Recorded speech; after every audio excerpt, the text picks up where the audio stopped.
All right, this is Mr. Gillum, and you are in for a treat today. Today, we are going to, you ready for it?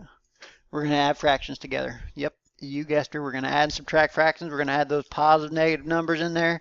Same signs add and keep, different signs subtract, the whole shebang, except for with fractions now. All right, so we got a lot to learn, and I want to make this video nice and short and sweet so we can practice, practice, practice. So here we go. Adding and subtracting fractions. The dreaded fraction. It's not going to be that bad, don't worry. Basically, here's how it works. In a fraction, the bottom number, or denominator, represents the number of sections that one unit is divided into. Whoa, whoa, whoa. Yes. Yes, boys and girls. The number of sections that it is divided into. Okay? Number of sections one unit is divided into. The top number represents the number of the number of parts of sections. All right, so the number of divisions being referred to. So the number of divisions divided by the total number of sections. All right, that's how a fraction works. And I think that all gets kind of lost in the translation from elementary to middle school and so on. I think that gets lost. Okay, so just remember, 5/6, we're talking about 5 of the 6 parts. 1, 2, 3, 4, 5. We're talking about 5 of the 6 parts. Okay, 5, 6. 6 is the number of divisions, and we're talking about 5 of them. All right, so that's how fraction works. Just a reminder, that's how it works. Okay, so if we have more, if we're talking about like 7 of the 6, if we have something divided into sixths, there would actually be 7 of them. 7 of the sixths of the one unit. So let's just take a look here. Learn some fractions. There we go. Okay, adding and subtracting fractions. So here's what I want to do. I want for you to have a nice visual aid here. So what I'm going to do is I just want you to divide this little hexagon here, little 6-sided figure, into sections, nice even sections, and I just did that by connecting the points. And so what you see here is I have 6 sections. All right, and let's just for argument's sake, let's color in 2 of the sections. Okay, so I have 6 parts for this fraction, or this division of this one hexagon. I have 6 parts, and I'm referring to 2 of them. And now I have this other hexagon over here, and once again, let's divide it into 6 parts, 6 even parts by connecting their interior angles. And let's just, for the sake of having a nice example here, let's just shade in 3 of their regions. So I could represent this fraction as, of the 6 parts, I'm referring to 3 of them. Now, together, addition, together, how many parts am I referring to? Well, I'm referring to 2 of the 6. So let's just make our last diagram here. Oops, I completely airballed that.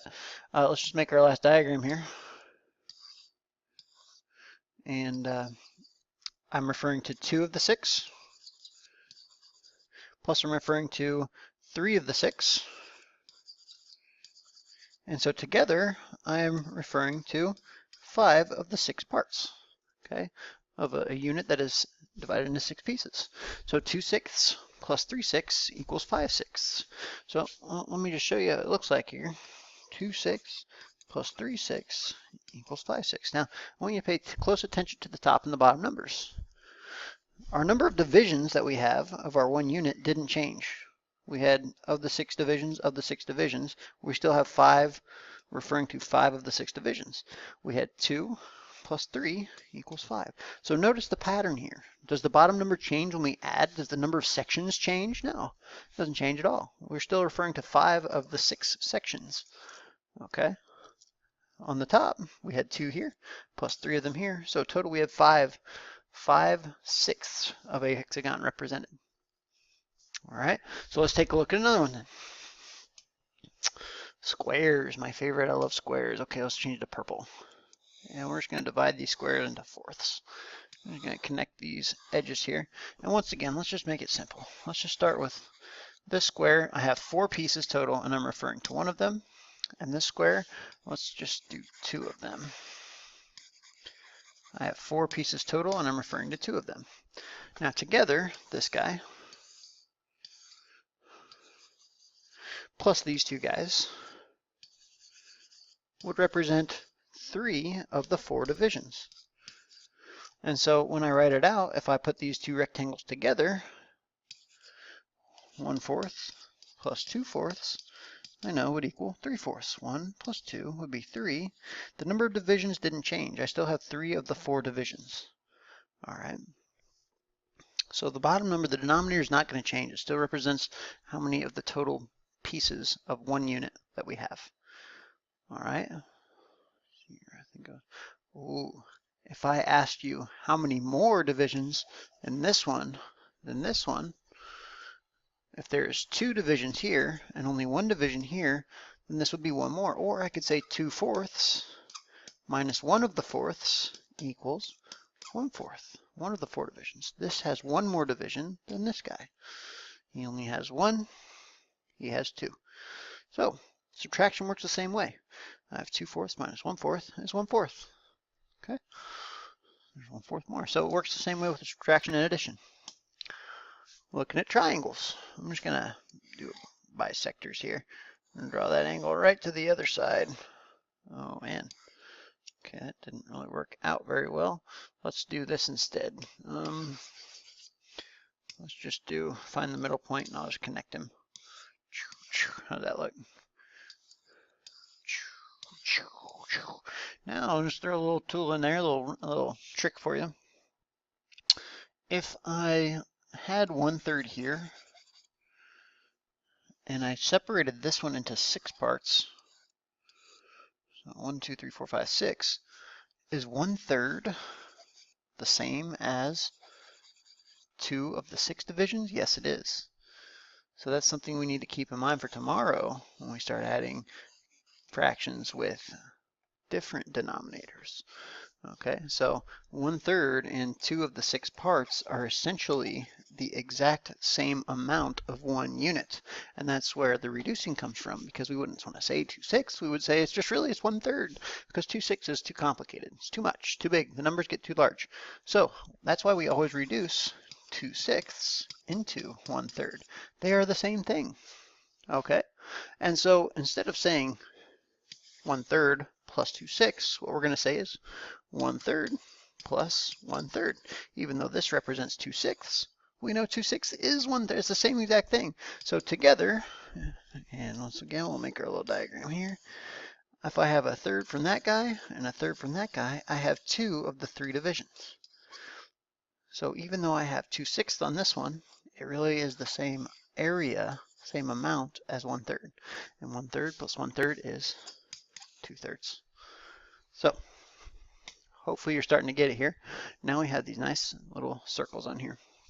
I'm going to do a subtraction problem this time, like a legitimate subtraction problem. So I'm going to divide this into 8 pieces. Divide this guy into 8 pieces. And this guy into 8 pieces.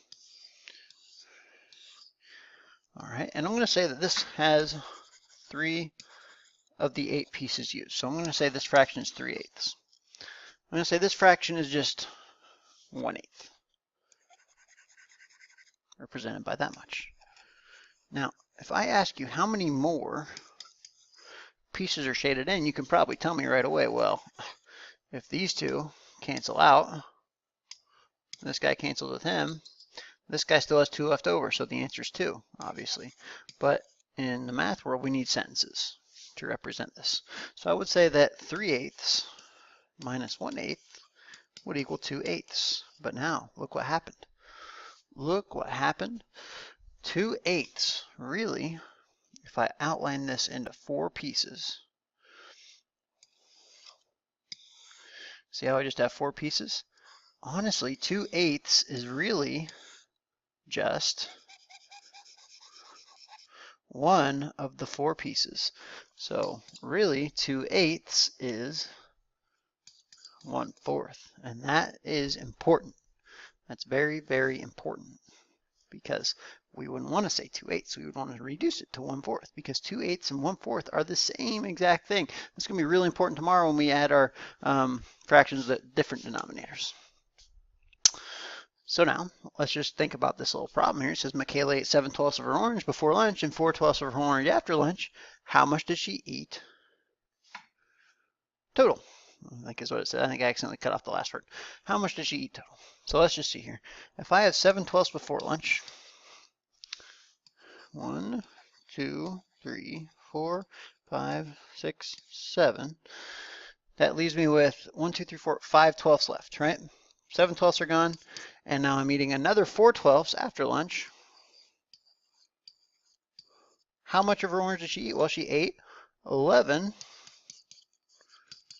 of the 12 pieces. So this is what I want to start getting at. 7 12ths plus 4 12ths is 11 12ths. We're adding the top number and we're leaving the number of divisions the same. So 11 12ths would be our answer. 11 12ths of the orange. I guess I should have written that in orange pen, but there you go. Okay. Finally, we need to convert a mixed number into an improper fraction. Okay, and so there's two steps. The first thing I want you to do, and this might not be the way that you've learned before, but this is the way we're going to practice because this is actually why the little pattern works. What we're going to do is we're going to change the whole number into a quotient with the denominator matching the fraction's denominator. Now, that sounded really, really complicated. However, it's not that bad. So I want to just look at this whole number here, 3, and I want to make it into a fraction with a denominator of 4. Okay, because this is 3 and 1/4. I would like for them to both have the same denominator. So what could I divide by 4 that would equal 3? Is 12 fourths the same as 3? Is 12 divided by 4 3? Yes, it is. And so I know that if 3 is the same as 12 fourths,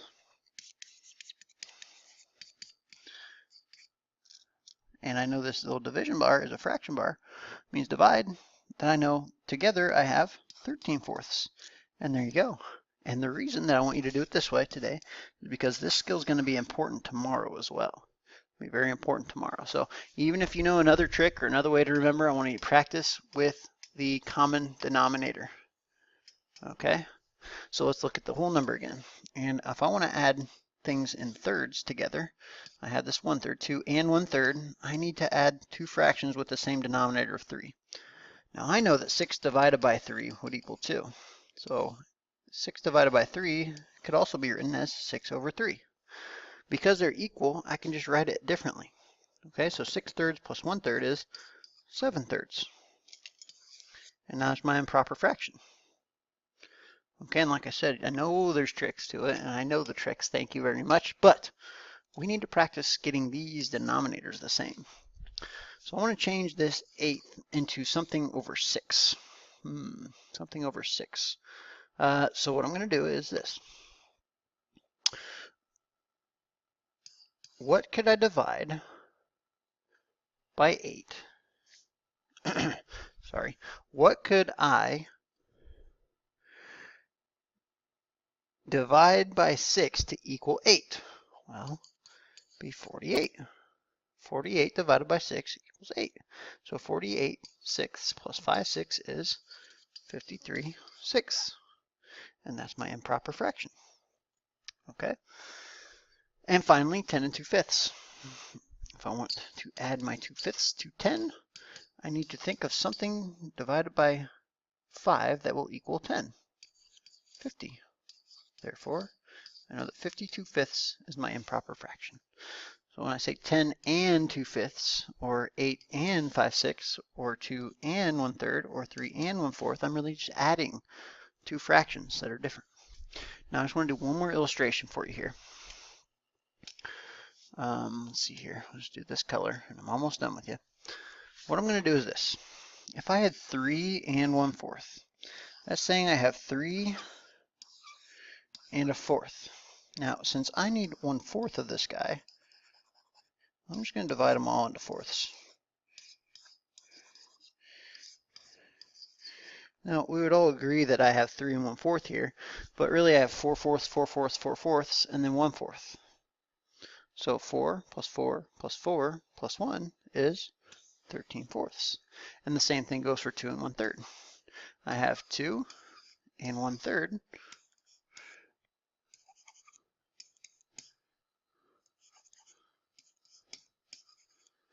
But really I have